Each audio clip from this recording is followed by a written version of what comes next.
नमस्कार। आइए सुनते हैं मुंशी प्रेमचंद जी की लिखी कहानी तैतर। आखिर वही हुआ जिसकी आशंका थी, जिसकी चिंता में घर के सभी लोग, विशेषतः परसूता पड़ी हुई थी। 3 पुत्रों के पश्चात कन्या का जन्म हुआ। माता सौर में सूख गई, पिता बाहर आंगन में सूख गए और पिता की वृद्धा माता सौर द्वार पर सूख गई। अनर्थ, महा अनर्थ। भगवान ही कुशल करे तो हो। यह पुत्री नहीं राक्षसी है। इस अभागिनी को इसी घर में आना था। आना ही था तो कुछ दिन पहले क्यों न आई। भगवान 7वें शत्रु के घर भी तैतर का जन्म न दे। पिता का नाम था पंडित दामोदर दत्त। शिक्षित आदमी थे, शिक्षा विभाग ही में नौकर भी थे। मगर इस संस्कार को कैसे मिटा देते जो परंपरा से हृदय में जमा हुआ था कि तीसरे बेटे की पीठ पर होने वाली कन्या अभागिनी होती है। या पिता को लेती, या माता को, या अपने को। उनकी वृद्धा माता लगी नवजात कन्या को पानी पी पी कर कोसने। कलमुही न जाने क्या करने आई है यहाँ।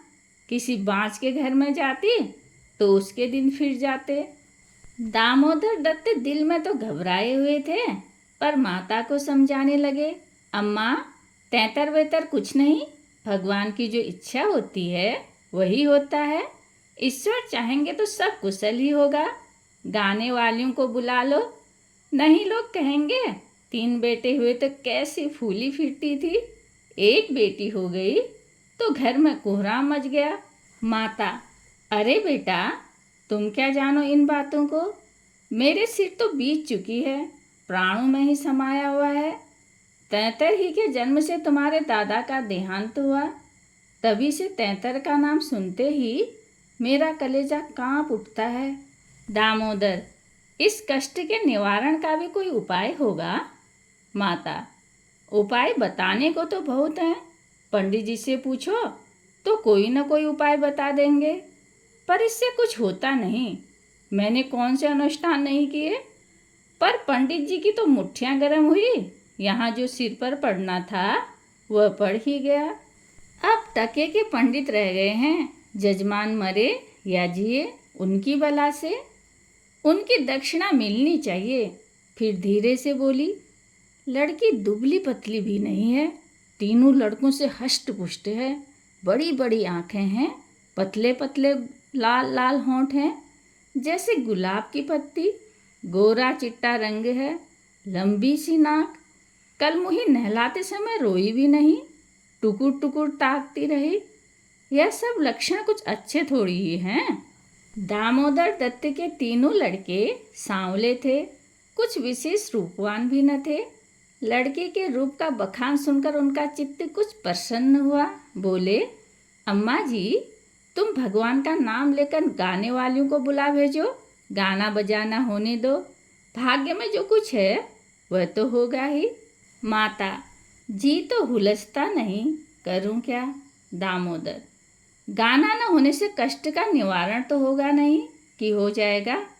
अगर इससे सस्ते जान छूटे तो न कराओ गाना। माता, बुलाए लेती हूँ बेटा, जो कुछ होना था वह तो हो गया। इतने में दाई ने सौर में से पुकार कर कहा, बहू जी कहती हैं गाना वाना कराने का काम नहीं है। माता, भला उससे कहो चुप बैठी रहे, बाहर निकलकर मनमानी करेगी। 12 ही दिन है, बहुत दिन नहीं है। बहुत इतराती फिरती थी, यह न करूँगी वह न करूँगी। देवी क्या है, देवता क्या है। मर्दों की बातें सुनकर वही रट लगाने लगती थी, तो अब चुपके से बैठती क्यों नहीं। मैं तो तैतर को अशुभ नहीं मानती और सब बातों में मैं मुँह की बराबरी करती है, तो इस बात में भी करे।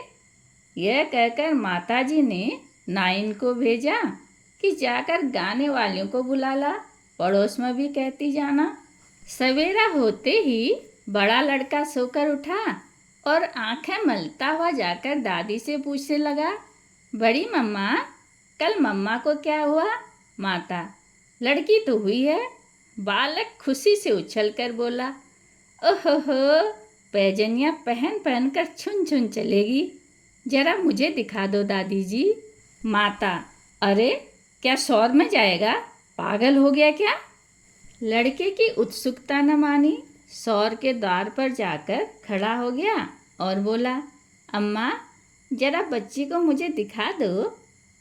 दाई ने कहा, बच्ची अभी सोती है। बालक, जरा दिखा दो गोद में लेकर। दाई ने कन्या उसे दिखा दी तो वहाँ से दौड़ता हुआ अपने छोटे भाइयों के पास पहुँचा और उन्हें जगा जगा कर खुशखबरी सुनाई। एक बोला, नन्ही सी होगी। बड़ा, बिल्कुल नन्ही सी, बस जैसे बड़ी गुड़िया, ऐसी गोरी है कि क्या किसी साहब की लड़की होगी। यह लड़की मैं लूँगा। सबसे छोटा बोला, हमको भी दिखा दो। तीनों मिलकर लड़की को देखने आए और वहाँ से बगले बजाते उछलते कूदते बाहर आए। बड़ा, देखा कैसी है? मझला, कैसे आंख बंद किए पड़ी थी। बड़ा, खूब द्वार पर बारात आएगी, हाथी घोड़े बाजे आतिशबाजी। मझला और छोटा ऐसे मग्न हो रहे थे मानो वह मनोहर दृश्य आंखों के सामने है। उनके सरल नेत्र मनोल्लास से चमक रहे थे। मझला बोला, फुलवारियाँ भी होंगी। छोटा, हम भी फूल लेंगे। छठी भी हुई, बरही भी हुई। गाना बजाना, खाना खिलाना, देना दिलाना सब कुछ हुआ, पर रस्म पूरी करने के लिए दिल से नहीं, खुशी से नहीं। लड़की दिन दिन दुबली और अस्वस्थ हुई जाती थी। माँ उसे दोनों वक्त अफीम पिला देती और बालिका दिन रात नशे में बेहोश पड़ी रहती। जरा भी नशा उतरता तो भूख से विकल होकर रोने लगती। माँ कुछ ऊपरी दूध पिलाकर अफीम खिला देती। आश्चर्य की बात तो यह थी कि अब की उसकी छाती में दूध ही नहीं उतरा। यूं भी उसे दूध देर से उतरता था, पर लड़कों की बेर उसे नाना प्रकार के दूधवर्धक औषधियाँ खिलाई जाती। बार बार शिशु को छाती से लगाया जाता, यहाँ तक कि दूध उतर ही आता था। पर अब की बार यह आयोजनाएं न की गई। फूल सी बच्ची कुम्हलाती जाती थी। माँ तो कभी उसकी ओर ताकती भी न थी। हाँ, नाइन कभी चुटकियाँ बजाकर चुमकारती तो शिशु के मुख पर ऐसी दयनीय, ऐसी करुण वेदना अंकित दिखाई देती कि वह आंखें पोंछती हुई चली जाती थी।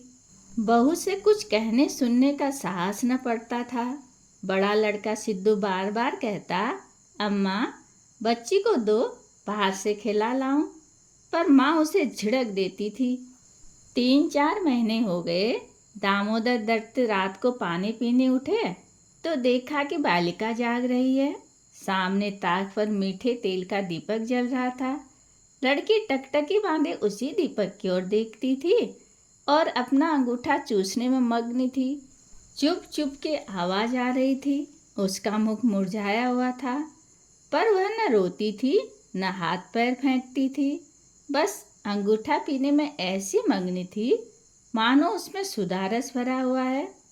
वह माता के स्तनों की ओर मुंह भी नहीं फेरती थी, मानो उसका उन पर कोई अधिकार नहीं, उसके लिए वहाँ कोई आशा नहीं। बाबू साहब को उस पर दया आई। इस बेचारी का मेरे घर जन्म लेने में क्या दोष है? मुझ पर या इसकी माता पर जो कुछ भी पड़े, इसमें इसका क्या अपराध?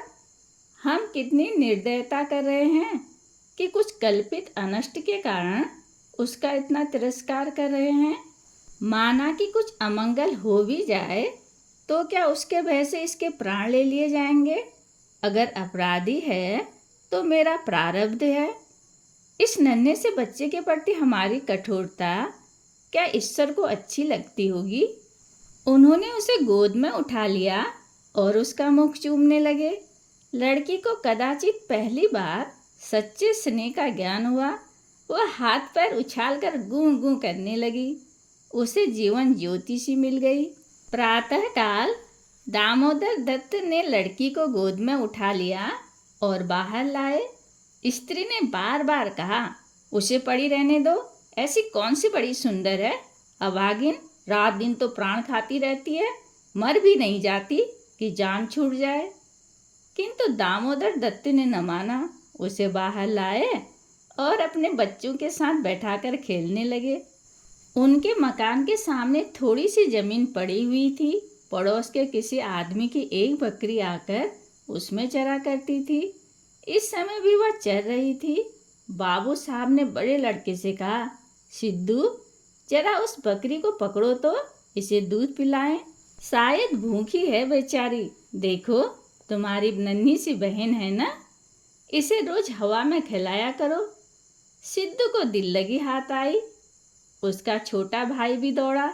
दोनों ने घेर कर बकरी को पकड़ा और उसका कान पकड़े हुए सामने लाए। पिता ने शिशु का मुंह बकरी के थन में लगा दिया। लड़की चुबलाने लगी और एक क्षण में दूध की धार उसके मुंह में जाने लगी, मानो टिमटिमाते दीपक में तेल पड़ जाए। लड़की का मुंह खिल उठा।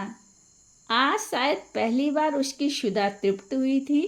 वह पिता की गोद में हुमक हुमक कर खेलने लगी।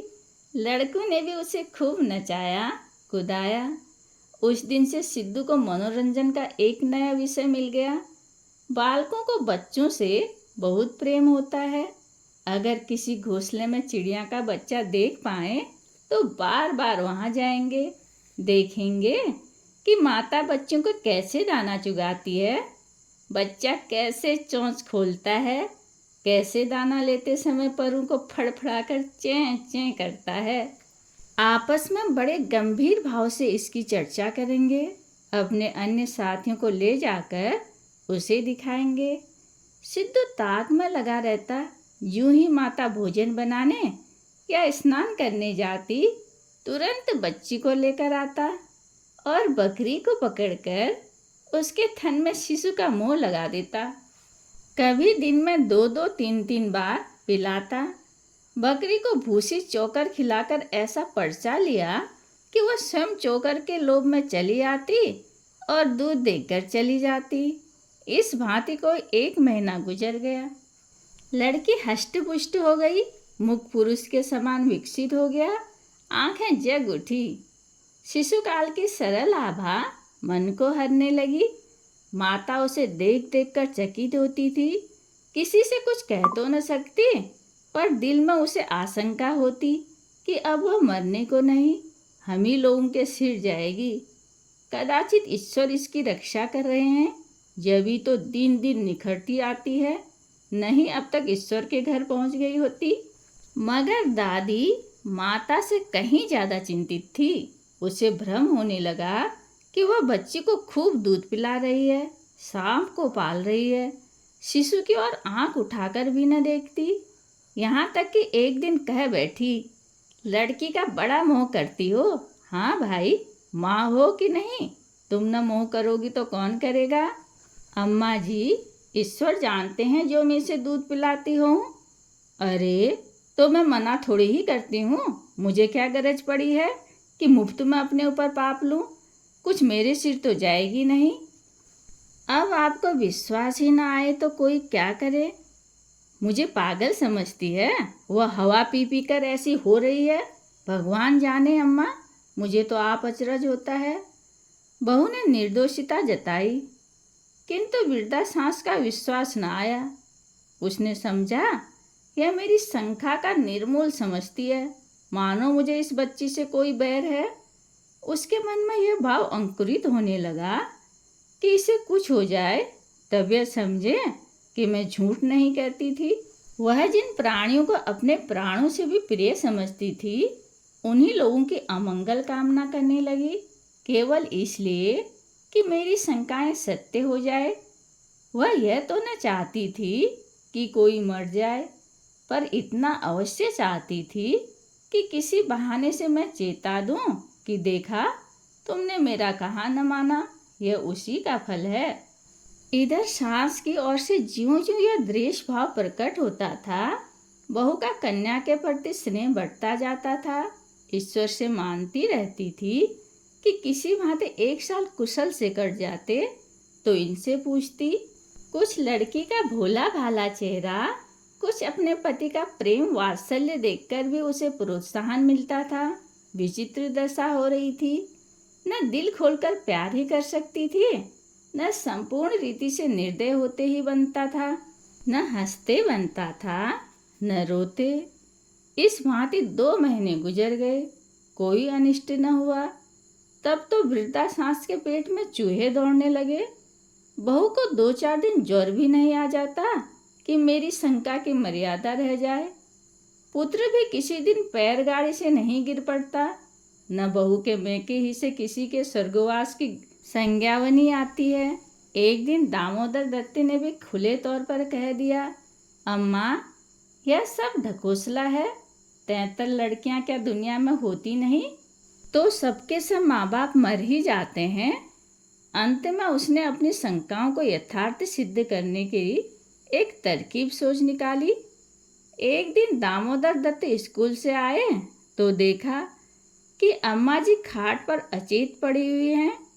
स्त्री अंगीठी में आग रखे उनकी छाती सेक रही हैं और कोठरी के द्वार और खिड़कियां बंद हैं।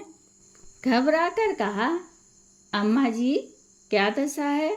स्त्री, दोपहर ही से कलेजे में एक सूल उठ रही है, बेचारी बहुत तड़प रही है। दामोदर, मैं जाकर डॉक्टर साहब को बुला लाऊं? देर करने से शायद रोग बढ़ जाए। अम्मा जी, कैसी तबीयत है? माता ने आंखें खोली और कराहते हुए बोली, बेटा, तुम आ गए, अब न बचूंगी। हाय भगवान, अब न बचूंगी। जैसे कोई कलेजे में बरछी चुभा रहा हो, ऐसी पीड़ा कभी न हुई थी। इतनी उम्र बीत गई, ऐसी पीड़ा नहीं हुई। स्त्री, यह कलमुही छोकरी न जाने किस मनहूस घड़ी में पैदा हुई। सास, बेटा, सब भगवान करते हैं, यह बेचारी क्या जाने। देखो, मैं मर जाऊं तो उसे कष्ट मत देना। अच्छा हुआ मेरे सिर आई, किसी के सिर तो जाती ही, मेरे ही सिर सही। हाय भगवान, अब न बचूंगी। दामोदर, जाकर डॉक्टर बुला लाऊं? अभी लौट आता हूँ। माताजी को केवल अपनी बात की मर्यादा निभानी थी, रुपए न खर्च करने थे। बोली, नहीं बेटा, डॉक्टर के पास जाकर क्या करोगे? अरे, वह कोई ईश्वर है, डॉक्टर अमृत पिला देगा, 10-20 वह भी ले जाएगा। डॉक्टर वैसे कुछ न होगा बेटा, तुम कपड़े उतारो, मेरे पास बैठकर भागवत पढ़ो। अब न बचूंगी। हाय राम। दामोदर, 73 बुरी चीज है, मैं समझता था कि ढकोसला ही ढकोसला है। स्त्री, इसी से मैं उसे कभी मुंह न लगाती थी। माता, बेटा, बच्चों को आराम से रखना, भगवान तुम लोगों को सुखी रखे। अच्छा हुआ मेरे ही सिर गई, तुम लोगों के सामने मेरा परलोक हो जाएगा। कहीं किसी दूसरे के सिर जाती तो क्या होता। राम, भगवान ने मेरी विनती सुन ली। हाय हाय। दामोदर को निश्चय हो गया कि अब अम्मा नहीं बचेंगी। बड़ा दुख हुआ। उनके मन की बात होती तो वे माँ के बदले 73 को न स्वीकार करते, जिस जननी ने जन्म दिया, नाना प्रकार के कष्ट झेलकर उनका पालन पोषण किया, अकाल वैधव्य को प्राप्त होकर भी उनकी शिक्षा का प्रबंध किया। उसके सामने एक दुधमुही बच्ची का क्या मूल्य था, जिसके हाथ का एक गिलास पानी भी वह न जानते थे। शोकातुर हो कपड़े उतारे और माँ के सिरहाने बैठकर भागवत की कथा सुनाने लगे। रात को बहू भोजन बनाने चली तो सास से बोली, अम्मा जी, तुम्हारे लिए थोड़ा सा साबूदाना छोड़ दूं? माता ने व्यंग करके कहा, बेटी, अन्न बिना न मारो, भला साबूदाना मुझसे खाया जाएगा? जाओ, थोड़ी पूरियां छान लो, पड़े पड़े जो कुछ इच्छा होगी खा लूँगी। कचौरियाँ भी बना लेना, मरती हूँ तो भोजन को तरस तरस क्यों मरूं? थोड़ी मलाई भी मंगवा लेना, चौक की हो। फिर थोड़े खाने आऊँगी बेटी, थोड़े से केले मंगवा लेना। कलेजे के दर्द में केले खाने से आराम होता है। भोजन के समय पीड़ा शांत हो गई, लेकिन आध घंटे के बाद फिर जोर से होने लगी। आधी रात के समय कहीं जाकर उनकी आंख लगी। 1 सप्ताह तक उनकी यही दशा रही। दिन भर पड़ी कराहा करती, बस भोजन के समय जरा वेदना कम हो जाती। दामोदर दत्त सिरहाने बैठे, पंखा झलते और मात वियोग के आगत शोक से रोते। घर की महरी ने मोहल्ले भर में यह खबर फैला दी। पड़ोसिनें देखने आई तो सारा इल्जाम बालिका के सिर गया। एक ने कहा, यह तो कहो बड़ी कुशल हुई कि बुढ़िया के सिर गई, नहीं तो तेतर माँ बाप दोनों में से एक को लेकर तभी शांत होती है। देव न करे कि किसी के घर तेतर का जन्म हो। दूसरी बोली, मेरे तो तेतर का नाम सुनते ही रोए खड़े हो जाते हैं। भगवान बाँझ रखे पर तेतर न दे। 1 सप्ताह के बाद वृद्धा का कष्ट निवारण हुआ। मरने में कोई कसर न थी। वह तो कहीं पुरखों का पुष्य प्रताप था। ब्राह्मणों को गोदान दिया गया, दुर्गा पाठ हुआ, तब कहीं जाके संकट टला। कहानी सुनने के लिए धन्यवाद।